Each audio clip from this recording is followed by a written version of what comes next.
Hey all, Joe here, and here I'm to talk about the brand new patch in Pokken Tournament, patch 1.2. Now this isn't the biggest patch ever, but it was a very nice one that Namco brought to us, and with all that said, let's get onto the notes. And as for the notes, I will be reading them from the top to the bottom from the Serbia website, which I will of course link in the description down below, so follow that if you want to. I do want to give my own opinion on this, but if you just want to click the link, then just click the link. Before we start, I do not have footage on the glitches pre-patch, so I'll have to kind of explain them as Serbia does, and just show you the new footage of the fixed version instead, so sorry about that, but with all that said, let's get going. But now, of course, to the update. I'm going to be talking about the glitches first. So first off, we have a big fix to the Pikachu Libre's strong mid-air attack. This thing used to sometimes pass through the enemy when they were near a wall for some reason, and now they have fixed that all up, which is really nice. As for another bug fix, before the fix, Sceptile used to sometimes drop through the floor after using Bullet Seed, then hanging or pressing his R button. Now this was really glitchy and made up for some really bad time for the Sceptile players, so this was a great thing to have fixed, and it's something I didn't see way too much in my play of Sceptile, but I had seen it from some other people, so I'm really glad that they did fix this. And now that we're done with the bugs, let's get ourselves to the balance update. And in this patch, we got both the Mewtwo's getting some kinda big nerfs, and one got a bigger nerf than the other, but still, both kinda hurt the characters.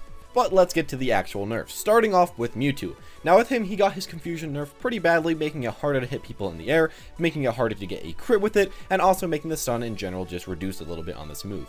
Now this was definitely a big hurt to Mewtwo, but not really anything that makes him much worse of a character. I'm still feeling like he's one of the better Pokemon in this game, and it's kinda nice to see at least a small nerf to him. Now as for the other regular Mewtwo nerf, they made his jumping strong attack, better known as his jumping X, have the ability to be countered now, and they also gave it the ability to beat out some long range enemies attacks. Now to be honest, I haven't included which ones it can beat out, as I've been trying to test this and I haven't really figured it out, but the website does say that it beats out some, so I'll tell you as soon as I can come to a conclusion what attacks it beats out from far away.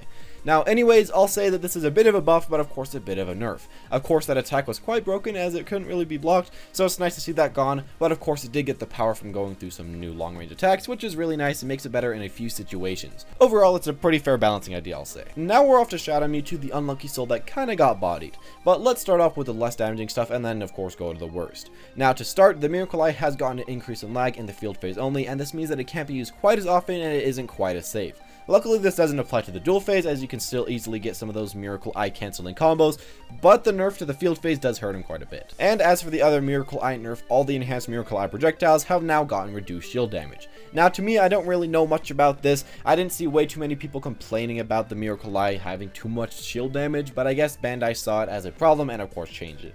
Either way, it does hurt him a bit, but I'm still saying this is not the worst thing. Now as for a completely different nerf, and a kind of small nerf for Mewtwo, his side Y in the field phase did get hit a little bit. Now when you use a side Y after the first side Y will disappear a little bit faster.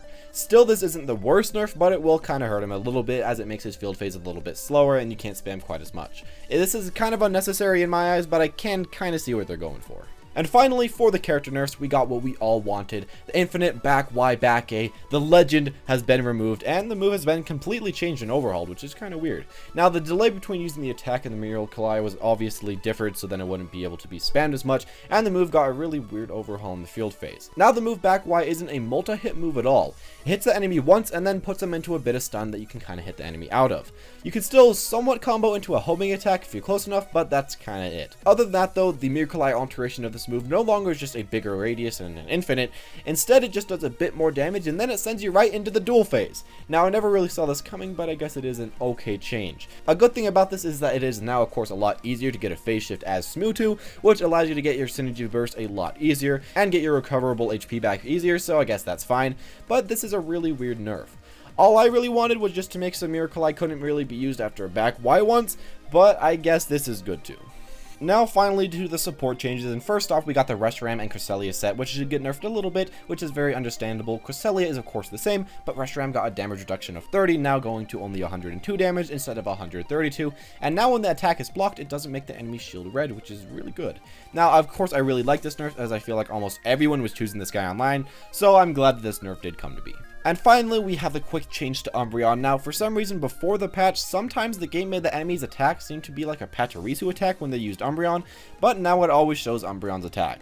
This was a really weird glitch, and I'm really glad that it's fixed now. I never know why this even happened, but yeah, it's finally fixed, so there's that. And there you have it, the patch 1.2 of Pokken Tournament. Now, I personally really like this patch as they didn't really cross any big boundaries, and they kept the nerfs small, just getting rid of really annoying stuff, and of course, the super OP Infinite. There were a lot of bug fixes, of course, and in general, the patch was just really nice, and I'm hoping that they'll have more like this in the future. I feel like the balance of this game is already pretty close to good enough, and small buffs and nerfs will of course always be very nice to see. Anyways, hope you all enjoyed the video. If you liked it, make sure to smash that like button and comment down below if you want me to make another one of these ones for the next patch. I'll of course do that if you want me to, as it was a ton of fun to do this and just look at the update and stuff. So I'm really game to make another one if you want one. With all that said, I gotta say it's up to you guys. Anyways, thank you all for watching. Hope you enjoyed your time, and I'll be seeing you all next time.